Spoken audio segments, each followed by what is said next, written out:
Hi, we're Auction Conservation, and this is the Shoe Room Sessions.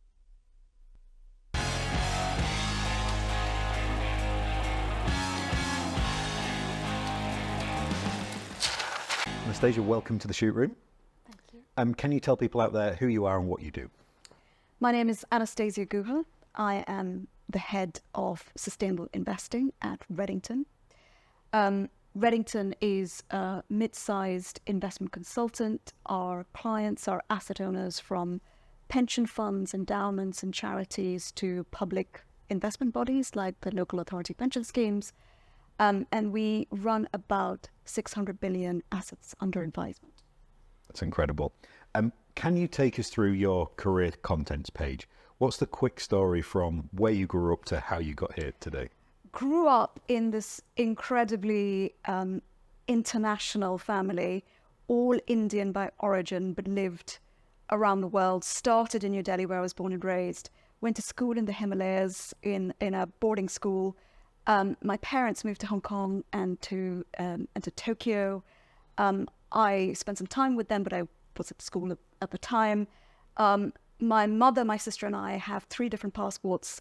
My sister is American, lives in Princeton. My mother is Indian, lives in New Delhi. I'm British and I live in London.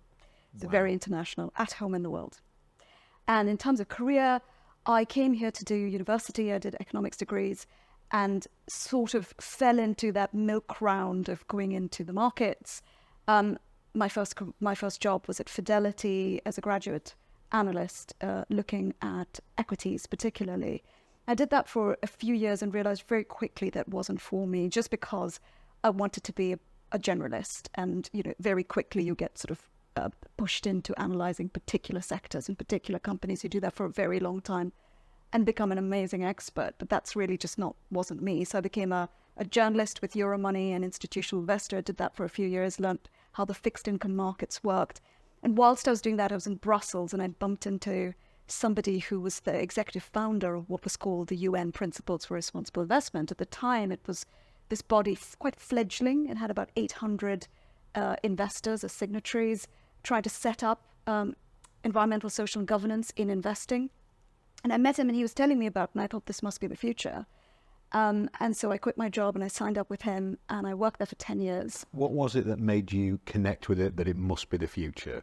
Because it makes total sense. We are depleting our resources and our planet. This is the only one we've got. We have to, if capitalism is a way to put money into the industries in the world of the future, surely this is the way forward. And actually there was this arbitrage of people not really knowing about it, etc. So my take on it was get in there early, get in there fast. And I wasn't even one of the first movers. The first movers really started in 2016. 2006. I joined in 2011. So I was employee number 32 at the UN PRI, which now has, I believe, 130 trillion signed up to it. Essentially, the whole market is signed up to it, which comes with its problems, believe me. But it was the most amazing 10 years because you saw the Paris Agreement, you saw all of the change from talking to American investors when I first started in 2011, just about even thinking about sustainability issues and how they could improve or decrease valuations of companies, and then even accepting it was a thing, to going to where we are today has just been phenomenal. And a couple of years ago, I really thought I should, after having spent the last of my 20s and most of my 30s at the UN, I thought I should probably get into the private sector and just see what's going on, given there was a lot going on. And so I got a call from Redington and here I am. Sounds like the pace of change, that being really involved in building the future was the thing that gave you energy through that period and you were really excited about? Absolutely. Everything we were doing felt like we were building something overnight, but it was going to become a skyscraper. I mean, to give you an example, I was putting together our annual conference in Canada, Montreal, actually. And this was 2014. In fact, it was September 2014. And, we planned for it 6 months in advance.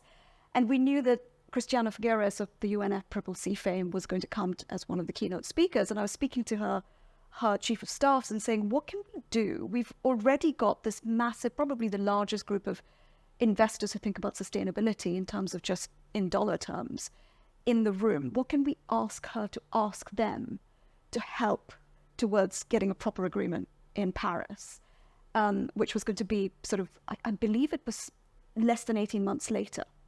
And we started thinking, and years ago, in the early 90s, in Montreal, they signed a pledge to end all hydrochlorofluorocarbons, these gases that go into fridges. And that was what was impacting the ozone layer. And it was called, I think it was called the Montreal Coalition or the Montreal Compact or something. And we said, why don't we just copy it? And we say, we are going to footprint our entire, or at least half of our portfolio, and we're going to put 1 or 2% of our entire AUM. At the time, I think the PRI had about 70 trillion or thereabouts signed up towards green finance, essentially. And let's put the pledge out there and let's get the signatories to sign this pledge so we can take it to Paris and say, governments, your biggest investors, biggest parts of your capital markets are actually already on board. So why don't you get on board as well? And that's exactly how it worked out. And it happened. And I remember being, sitting there watching the sort of midnight negotiations and finding that 1.5, which was never expected, was always going to be 2 degrees. And just feeling like this incredible moment of a high, because there are lots of lows and had been lots of lows. And all the growth we've seen has probably come from, to a large extent, from that Paris Agreement. So yeah, it felt like you were really watching history. Amazing. So how long at Redington now? Coming up to 3 years. Okay. And how would you describe your average, and you pick the time domain, day, week, month, year, what does the role look and feel like from your perspective? Average. So most of the time you're talking to clients about what they need to do or what they should do about their strategy. But you're talking about, I've got great colleagues who work on their investment strategy. I work on their sustainable investment strategy. In the UK, because of regulation, everyone has to do TCFD, which is the Task Force for Climate-Related Financial Disclosures, essentially reveal what their climate risk is through some quite complicated metrics. It took a while to get trustees and investment decision makers up the curve on that. They're up the curve on that by and large in the UK. So now they have to set targets. Right, you've set a target, typically net zero by 2050, or it could be a shorter term one for 2030 as well. What do we do about, how do we get to those targets? So my day job is trying to figure that out, all of the different problems that arise from it, specific ideas about what kind of allocations that they should make, as well as how they should manage risk in their portfolios. So typically it's talking to a whole bunch of different types of capital allocators. But I also spend quite a lot of time with the fund management community, because you're always thinking about what are the best allocation ideas out there, who are the best managers, what are their ideas, what are they doing? So of those companies that are now obligated to and have set targets, what percentage of them have a clue of how they're going to get there? So you could say all of them have an idea of how they can get there. Is it practically deliverable? Yes. The world is not headed to net zero. No, it is not. So the idea that investors are ahead of global economies is for the birds. I think what is becoming clear, especially given recent geopolitical events, is that headwinds and tailwinds abound. You're getting a lot of investment tailwinds in terms of incentives to go into these sorts of things. I'm sure we'll talk about those later. But you're also getting a lot of geopolitical headwinds. There was a while back there where oil was at, Brent crude was at $30 to $40. Today it's at 90. And every time something goes wrong, and like one Qatari hotel is too full and they aren't negotiating properly, that just keeps going up. So it isn't the easiest problem to solve. People often talk about ideas being the difficult bit. The reality is they're not. They're easy. It's the execution that's the challenging piece on things. It's why we feel really comfortable. In the environmental space, we are a different level of transparency. We have a podcast, we write extensively, we share all our ideas because we're trying to scale the whole natural capital economy. And I often get people asking, well, aren't you worried people are going to steal the ideas? No, I want them to. It's the execution, it's the solving the million problems to make natural capital an investable asset class that's the difficult bit, not the ideas. What does the investment community think about nature and climate as we sit here today? How does it view those two big pictures? I think it's been so interesting over the last 18 months or so because they've spent a lot of time thinking about carbon in their portfolios. And to some extent, you could say, rightly or wrongly, they feel at least they have a bit of a handle on that side of things. But I always say net zero is an equation. It was emissions minus negative emissions equals zero, or emissions minus removals or displacement equals zero. And I think you're starting to see those who have more long-term views on investment markets typically are starting to look at that second bit of it, and that's nature. And so you start to think about, okay, so you've got your source, which is emissions. Now you have to think about your sinks. And that sink is typically land and land use. And just like everything else, you think about the risks. So what do you currently have that you can do better in terms of speaking to your current investee companies and saying, please, you have to stop denuding land quite as much as you are, including deforestation, but other things. But then what can you actually invest in to promote removals? So conservation and restoration. And I found that a very interestingly easy to land message in terms of understanding it. And, we've spent so much time in the last 6 months talking to clients about nature and biodiversity. It's really been a zeitgeisty, kind of popular, buzzy topic. We've even got clients now who want to make allocations. So we've taken it all the way up to there. But what I'm finding, and I'm sure we'll talk about this a little bit more, is there's still quite a lot of risk-based reservations on the pointiest end, on the removals, conservation end. So at the moment, the nature-based or natural capital solutions or the nature-based solutions, the sort of consensus seems to be, let's go into sort of top-notch forestry, which looks different than what forestry did or timber investments did in the past. So it's got some of its returns coming from restoration or biodiversity or other things. And let's look at the most sustainable agriculture, not quite regen agriculture, because that's, again, it just doesn't have the scale today. But when I try to push people into, we found some great managers that we really like who do that sort of pointy end, they're a little bit of a hard sell. What do you think those perceptions of risk are that the investors are still uncomfortable about? What are those problems that we still need to solve to make them confident to step forward? So I think there are a few different things. Let's start with the managers themselves. They tend to be first-time funds. They tend to work in very illiquid markets, which in itself it is, or real assets type of markets, which in itself is a pretty pointy end, risky end of the investment spectrum. But there are lots of clients of ours who are used to doing that sort of thing. But that first-time manager mixed with real assets that aren't quite marked to market, so you don't really know what their NAV is on any given at any given period, makes people uncomfortable. The second thing is reputational risk. There have been a lot of blow-ups, especially last year and the year before. X investors invested in X project in X country, which turned out actually not to be any kind of restoration or conservation. So due diligence is really difficult to do in this space, especially if you're investing in emerging markets, but also in developed markets in a lot of cases, because every parcel of land has to be thought of, and how much do you trust the work that you're doing on the diligence.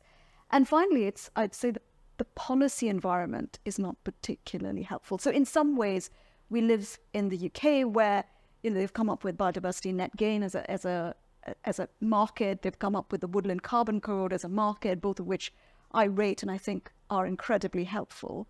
But on the other side, globally, you've got this situation where offsets are seen really as a negative. So Why does a company buy an offset? Because it wants to make its net zero targets. Potentially, it wants to go faster than the Paris Agreement. It wants to say net zero by 2030. If you want to be net zero by 2030 as a firm, you're going to have to buy offsets. Without a shadow of a doubt, yep. And if you buy the right kinds of offsets, you're investing in that removals. You're investing in the real economy, decarbonization. But actually, most of the global policy infrastructure at the moment just doesn't allow that. So let's dive into each of those three things. So when we think about the NAV side of things, on the pure natural capital end, so the pointy end you're talking about there, so native broadleaf woodland creation, the BNG changes, the actual nature-based solution side of things. We're only aware of one published approach to NAV, and that's Foresight Sustainable Forestry Fund. So for our own portfolio, we've run an adapted version of theirs to begin building NAV calculations. Have you seen anything else out there that's even beginning to do that yet? So we see lots of fund managers have their own version of that. Frankly, investors don't really. Once they buy a real asset, they're not looking for a regular NAV. That's not what it's about. What they're looking for often is yield. So do you have the kind of fund that has a yield? And what we found is that, again, as I said, when you have a commodities-based fund, so timber or agricultural produce, then you do, because you're selling what you're creating, and what I'm buying is that yield. And that yield, we've got investors who don't really need a huge amount of yield. They're not expecting some sort of, especially in, we work in an environment now where the risk-free rate is 5%. So money is very expensive. There's a huge cost of capital. So there is that issue as well, where, okay, if I can park my money in T-bills and make 5%, why would I park it in sustainable agriculture and make 3 or 4%? Well, because in 12 years' time, this is your total IRR, your internalized rate of return. So there are lots of financial calculations. The NAV isn't the most important thing. I think the issue is the liquidity, which what I mean by that is a large part of the market of institutional capital just can't handle the illiquidity that comes with sort of a typical 10-year plus real assets play. So we had Richard Kelly, the MD of Foresight's Sustainable Forestry Fund, on the podcast last week, and he described when they floated their fund, what they were able to do is they built up their portfolio over a number of years. So the sort of the more mature assets were very close to delivering that yield. I think so. We've probably got, to the best of our knowledge, the most mature pointy end portfolio that sits in the country at the moment, and our first edition of carbon credits will be available for sale this year. But we're probably 1 or 2 years away from having that churnable portfolio that will have that regular yield that comes in. So I think we will see that in future years, just not yet. So the second one we talked about in terms of the confidence and the quality situation behind things. What do you think an investor needs to see in a project to have that confidence, to know that when they say they're buying a ton of carbon, they really are? Yeah, it's so tricky. I think what we have done through our own research, because we've picked who we think are the best managers in the space, is decided what risks you're willing to take and what risks we're not willing to take. And we're willing to take first-time manager risk, as long as those managers have some sort of track record in different firms and different types of activities, which we can parse and check and get comfortable with. We're willing to take first-time fund risk. But for instance, emerging markets risk, in 2024, it's a hard one, because I just simply can't do the diligence on that. The other thing is a lot of current capital that's truly interested in, as I said, the pointy end where you sit, is interested in home markets before other markets, even though home markets are not necessarily the most impactful markets. Limited in terms of scale. We think the acquisition, so we've deployed around £80 million at the moment. We'll be up over the 100 by the end of the year. We think the total acquirable land for conservation at a meaningful scale that can produce carbon in this country is about £1 billion. We think there's up to 4, but the majority of those sites are held by the King and the Crown in land that is very unlikely to move. So whilst we hear that narrative and people really enjoy the fact that our carbon's going to be predicated in the UK on sites you can visit and experience and independently verified against the Woodland Carbon Code, so can cover off some of those things. The conversation then quickly becomes, how quickly could you move to the US so we can have the scale we're looking for? Yeah, which is why our clients typically take a portfolio approach. So we will have your classic sort of US, Australia, New Zealand based, large, truly massive sustainable agriculture and sustainable forestry, just because that's where the markets have always been and that's where the markets currently are. And that's X percentage of your allocation. So if your total allocation is 5% of your total portfolio, you know, a large part of it could be up to 70% in those two types of activities and geographies. But then you still have quite a lot of money to put towards, as I said, the higher risk, as a result, higher return, but more local opportunities. And you can do your sort of sustainability, you know, in a sense, sustainable land management in that part of your portfolio. And that's really what you're managing that bit of your portfolio for. And this bit of your portfolio is for your removals and your conservation, the highest, pointiest end of impact. It's very much, in some ways, it feels like a trophy piece, the bit that's the purest, the cleanest, the most pointy end, as you describe. I think you also mentioned about the sort of policy position at the moment. You know, we're in an election year, it's end of April as we're recording this. What do you think the government could do locally at home to help push these markets forward, to give people more confidence in investing into nature? It's a good question. It's tricky because really the UK government has done interesting things. I think the Woodland Carbon Code, as I said, and the biodiversity net gain, even though it was delayed for I don't know what reason, Nor did the developers. So we had loads of developers saying, you know, we're ready to go. What on earth is it being delayed for? So yeah. You're not alone in questioning that. And, you know, there was this idea that we might have some sort of nutrient neutrality Yeah. that was removed. I mean, these things matter because the more you put the policy frameworks in place, the more you can make money out of cleaning things up, the more the private sector will get in. People like you will get in to do the work. People like us will get in to help you, you know, do that through funding you and sharing the returns. But that's, you know, the real problem is that there is no interoperability globally on this stuff. Most investors are not hyper-local. They're quite deeply global, in fact. And it's a little bit of a whiplash between the different parts of the world and what they're doing. The US actually now has a pretty nice regime in the way they think about this through the Inflation Reduction Act. And they essentially have a BNG style approach built out in the water trading market from years before.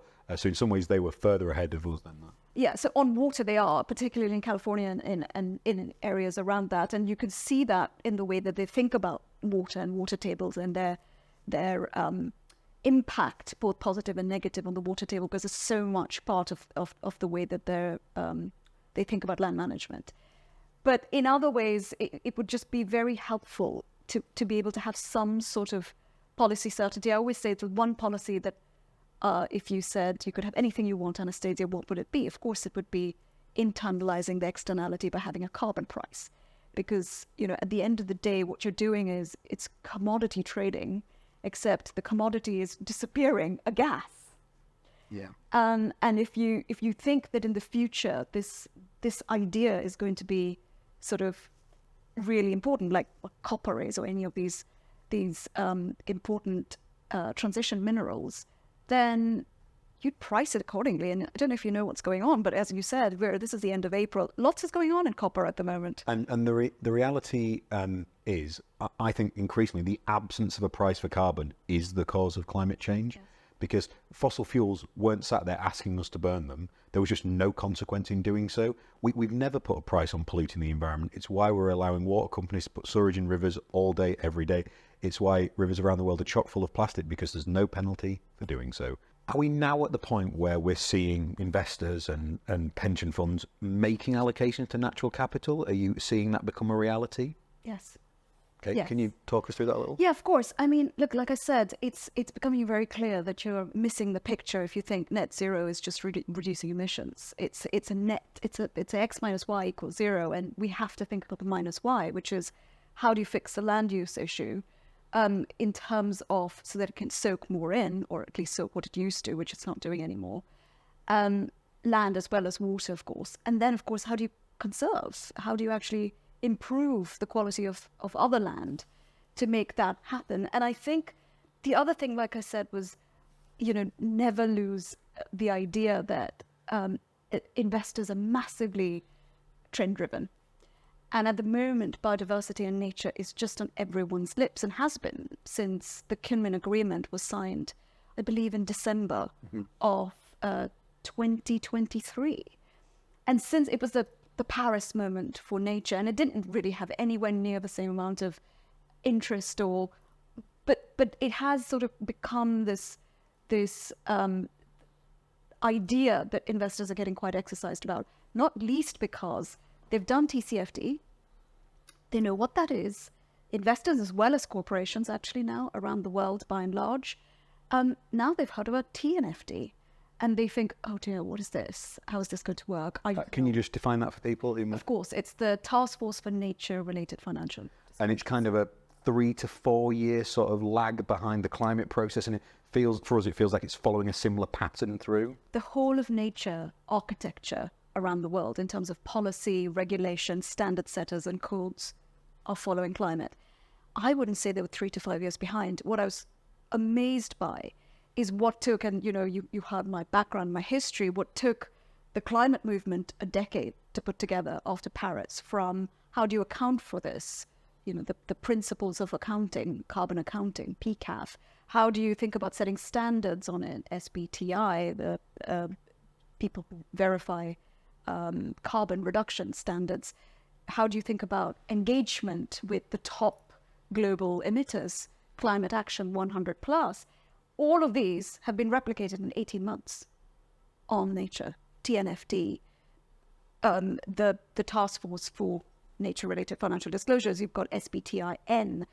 Just all of the things you can think of within. Because we've found a common framework. We've found a framework. And what I say to people, don't think of it as a new thing. If you've set a net zero ambition target publicly or not, you're just additive to that, just part of the equation.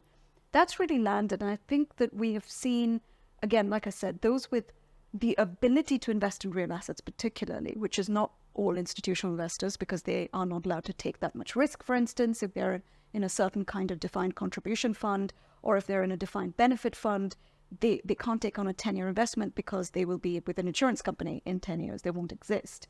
So those sorts of funds would eschew this. They couldn't get into this sort of thing. But all the perpetual capital, whether it's endowments, foundations, open DB schemes, local authorities, all sorts of money like that, we've actually helped at least a handful of clients already, but I suspect this year many more, to set an allocation to this. Where I've struggled, as I was saying, where I feel like there's still a bit of a gap is how pointy. There's a move to safety at the moment. What does an ideal, so if you take us a little bit further towards the pointy end, the pure conservation end, what would the ideal project look like for a potential investor now that was pushing the boundaries but still was in the comfort zone of investable and doable? It's an interesting question. As I said, at the moment, it's very much commodity-driven, better land management, which is just my experience with a particular group of investors who I've been helping allocate. It makes logical sense as to why there is safety there, because it's an iteration or an improvement on something they are comfortable with. Absolutely. And you can see how the trading works. You can see, often we're looking at fruits, nuts, and seeds, all of which are expensive, or you're looking at certain cash crops like coffee or chocolate. You can see how these markets work. You can see that you can do quite a lot on the social side of this as well. Yep. So it's not just the land management side of things. The problem is it's just doing what we're doing better. It's not actually removing or conserving land. And that's what we need to get to, because we are so highly denuded.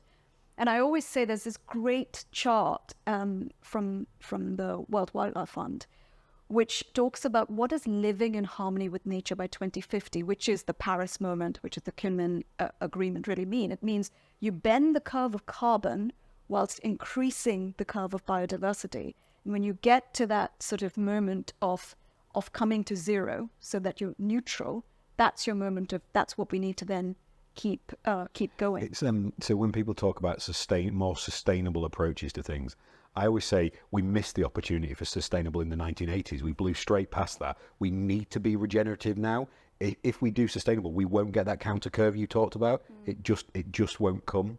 One of the interesting analogies we had the other day, so our approach to the portfolios, we think about returns in 5 different ways. So we've got the underlying land value uplift based on us finding areas and we're UK based exclusively, and our predominant acquisitions have been in Devon and Cornwall, the southeast, and in the sort of more aspirational parts of Scotland, so the Southern Highlands into the Cairngorms, that type of land. So we're seeing positive land value uplifts in terms of what we're buying. We've then got our layer of natural capital where we're producing carbon credits in Scotland and biodiversity net gain in England. Above there on our 2 big Scottish sites, we have wind farms that are under option agreement. So in the next, hopefully 8 years, we'll start producing a return from wind there. Across that portfolio, we've acquired 120 built properties alongside the land, and already a planning permission for 14 more as part of those acquisitions. And then the tip of our spear is the regenerative agriculture. Oh, forgive me, on the buildings as well, there's ecotourism that fits into that in terms of holiday cottages and glamping side of things. And the nearest analogy we had from one investor was we were more behaving like an American university endowment, because it was a portfolio of different types of real alternative assets within the same grouping. So we're actually thinking the sort of investor position more mirrors that American side of thinking around things. Yeah, absolutely. And I think it all comes down to diversification. Yes. The more you can diversify, I was talking to giving some feedback to some managers who we didn't select into our preferred manager list. And I was saying it's the more you can diversify your rate of return in a market that's really tricky, as you said, tourism, blue economy, if you're into that, sort of woodland creation, biodiversity net gain, a whole bunch of different things. The more you can do that, the better. The other sort of interesting learning for me was, do you sell verified carbon units or do you sell PIUs? And that's a really tricky one. Now, the purist in me, and you can see even I have a tendency towards going to the purist pointy end, as that's the best way to do it. What I've realized over the last 6 months of trying to allocate to the things I really want to allocate to was, don't think of the purist way, think of the way that works for the masses at the moment. And by the way, the masses are already pretty committed. We're talking about perpetual capital that's thought about this, that's agreed that it needs to think about land use management and its net zero. These are people who are committed, but we have to meet them halfway. I was saying, okay, no forward selling. We sell verified carbon units. That's one way to deal with this kind of reputational problem. So we wait patiently whilst nature does its thing, and then you have to wait. You get no returns for a while, and then you start to get returns, of course, towards the end of your investment is when you get the thickest returns. Yep. Doesn't work. It hammers an IRR if an investor's particularly looking through that lens. It doesn't work because it looks like it's concessionary. Because if they're not getting anything back for the first sort of 5 years, and in other types of its peer group gives you a yield, then it just looks like it's some sort of concessionary capital. And we are not going to allocate large amounts of money in a concessionary way. I mean, you can, and there will be philanthropists and others who will be able to do that. Philanthropists have done all they can in nature. It's time for the markets to do that. Exactly. So you think, okay, how do I then, maybe we have to sell ahead, and I can see why that becomes important. And we've seen some funds start to make those pivots, those who said that they would only do verified sales.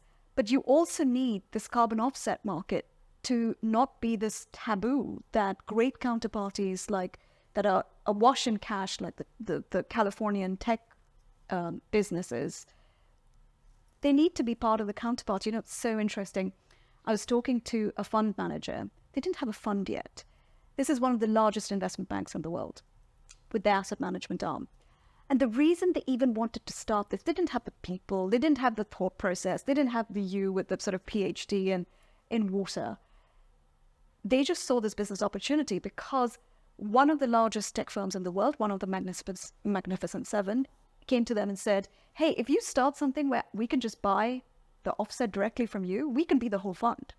So get the right people and, the entire risk is gone. You don't need investors.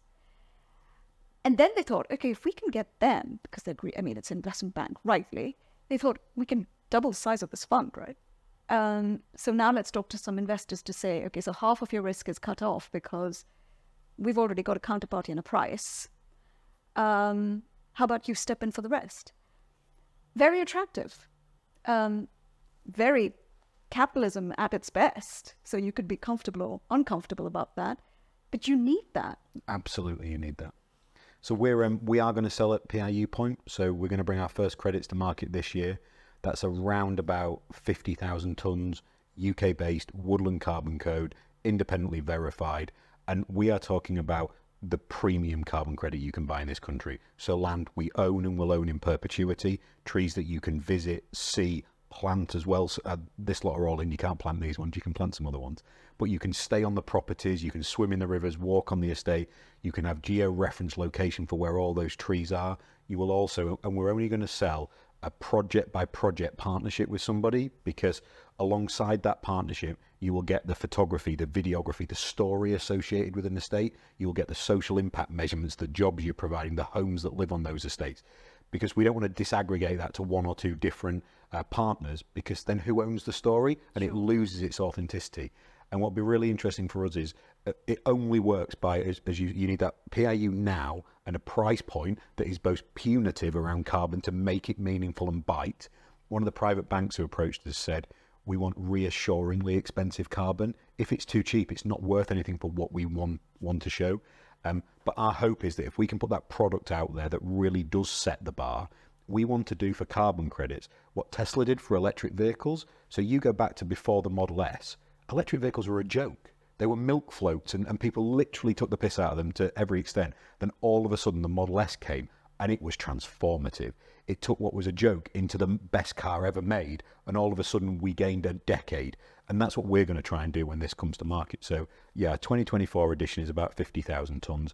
Our 2027 edition is 1 million tonnes, which will be the biggest amount of carbon ever to come to market in the UK. So we're trying to have that proof of concept deal now. Ideally, we want that American deal that you described where one partner would take all the carbon, because then we can have that absolute relationship where they can tell every story and every fact and figure.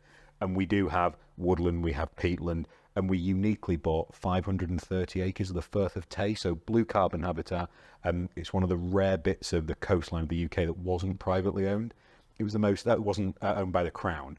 We have an amazing set of letters from the original seller where the Crown wrote to his father in the 70s saying, no, this is ours, we'd like it back, please. Then a year later wrote, our mistake, it is actually yours. So amazing story to buy that one. But that's our approach. We're hoping to satisfy some of those risks and concerns by making it a premium, local, visitable commodity.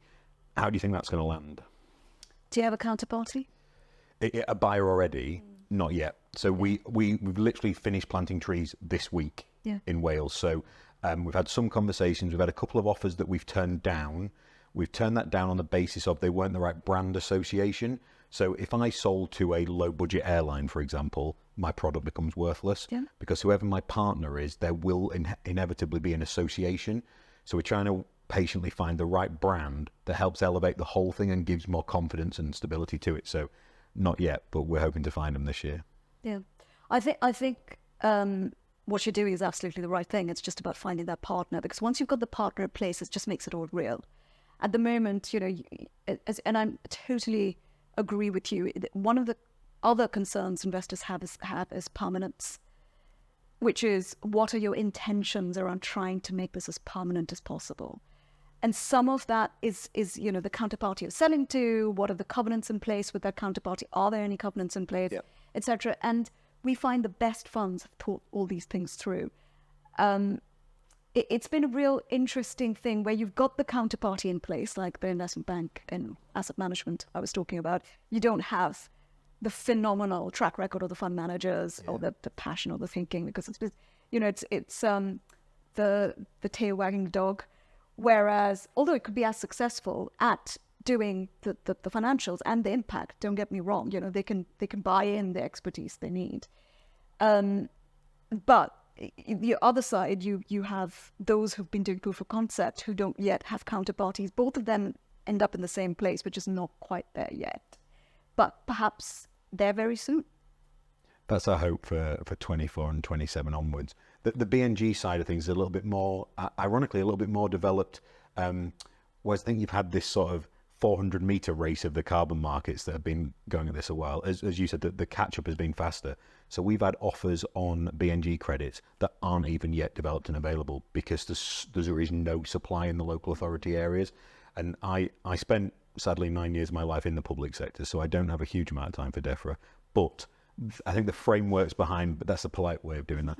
The nice thing about BNG is it is pushing those things forward in terms of a framework, and it's giving people enough confidence to really step forward and invest. Yeah, you're right. So with BNG in the UK, they're telling a part of the market, you have to be the buyers. And there's no, if you want to, if you're Microsoft or Stripe or whoever, you just have to. One of the best observations I heard about carbon markets was from a marketing director who said the real problem was the word voluntary. If they'd have been marketed as private carbon markets to start with, we'd have been even further ahead. The word voluntary makes it too soft. It means you can just leave it. Oh, I don't have to. I can leave it alone. It's the same principle as, well, if it's not priced, I don't have to pay.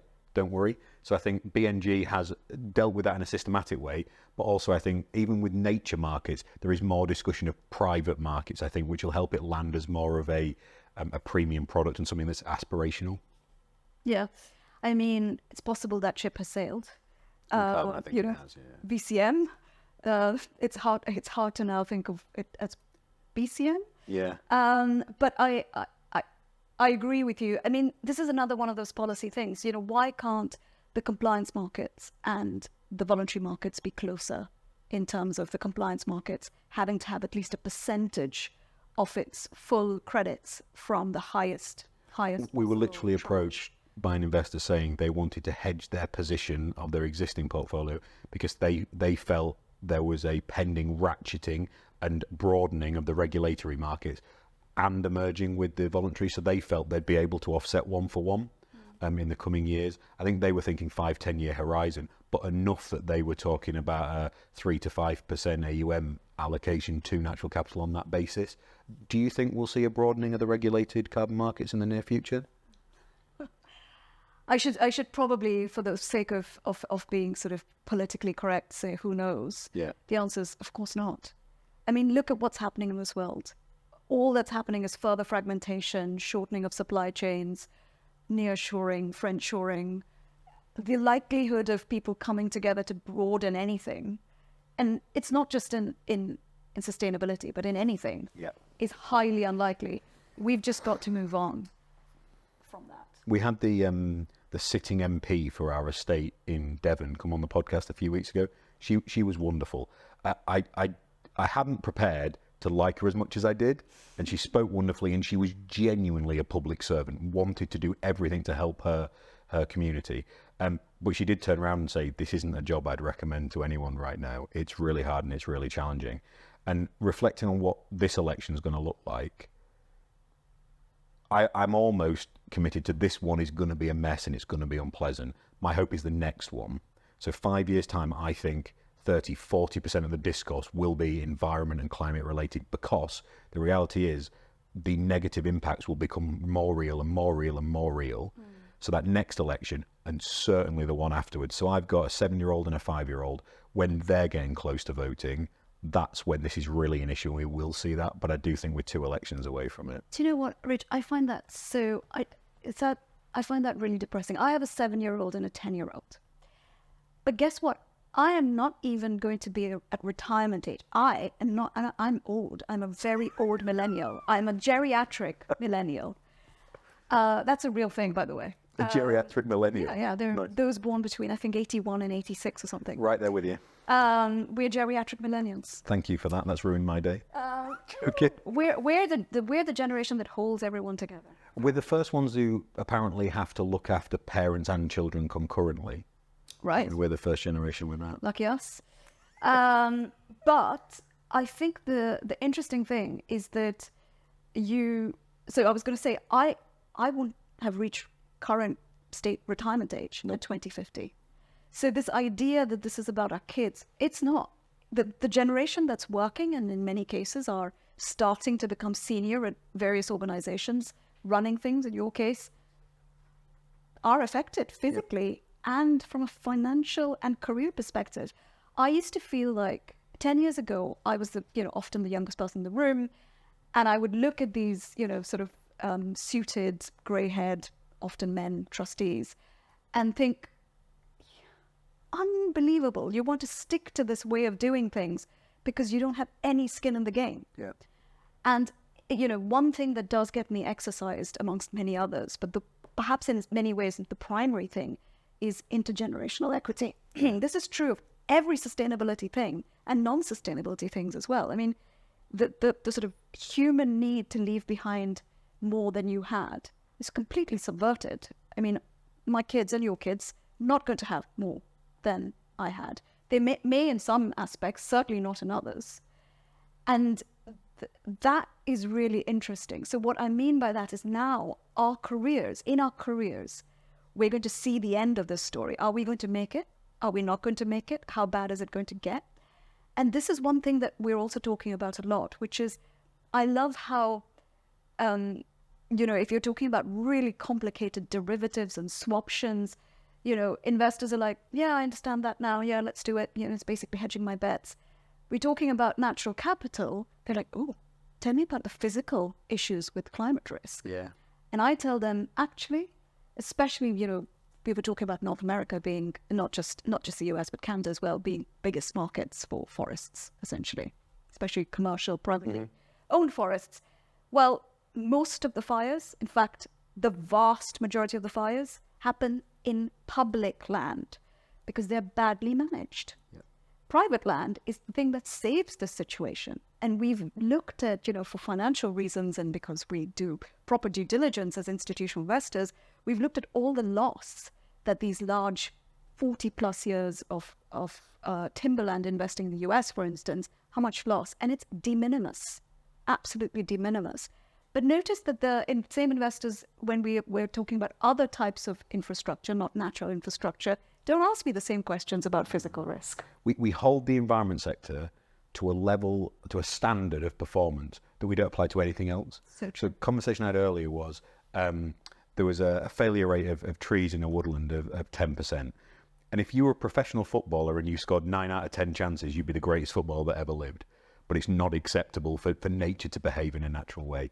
I'm acutely aware we're tight on time, but I want to share one story about the sort of next generation. So I get asked, knowing the realities of climate change, trying to do what we do every day to scale conservation and deliver positive impact, how do I remain positive about what we're doing? And my answer is the next generation of talent. And I don't mean our children, I mean the ones we're hiring right now. So some of those are in this room and they are breathtakingly talented.